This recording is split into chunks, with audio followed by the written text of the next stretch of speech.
The defense took over and called 6 witnesses today. We heard from a retired Minneapolis police officer and a retired county paramedic. Both of them dealt with George Floyd during a 2019 traffic stop. We also heard from a woman who was with George Floyd the night he died and a Minneapolis Park police officer who helped respond to the scene that night last May. The medical support coordinator with the Minneapolis Police Department was called back to testify again, and the day ended with a former police officer who is now a consultant dealing with police practices. The National Retail Federation is predicting online and non-store shopping could reach up to $218 billion, an increase of 30% over last year. According to the Minnesota Department of Employment and Economic Development, or DEED, 1,100,878 people have applied for unemployment insurance benefits since the beginning of the pandemic. They helped reel in the Vikings' most important pass of the season. The holy grail of Rudy items for sure. But Kyle Rudolph's gloves aren't done doing good. It was last Saturday night when Justine Damon was shot to death by Officer Mohammed Noor.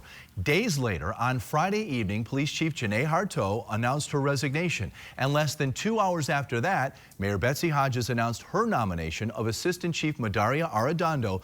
The overdose deaths were up 29% from 2019. Experts say lockdowns and other pandemic restrictions isolated those with drug addictions and made treatment harder to get. We must focus on a few core truths: that we are all human, we are all Americans, and we have common hopes for our communities and our country to thrive. Take a look. These 5 states and small portions of Illinois and Wisconsin, this is what you're looking at. In these, investigators seized 83% more fentanyl pills in 2023 compared to the year before. And Minnesota is seeing it the worst, where pill seizures more than doubled.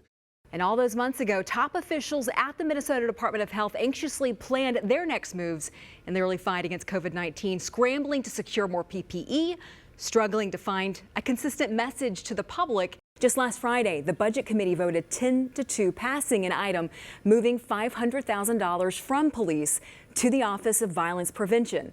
It would provide training, technical assistance, supplies, and implementation of paid community safety patrols. The financial outlook of the airline industry is only getting worse right now. The International Air Transport Association expects airlines will lose more than $157 billion this year and next.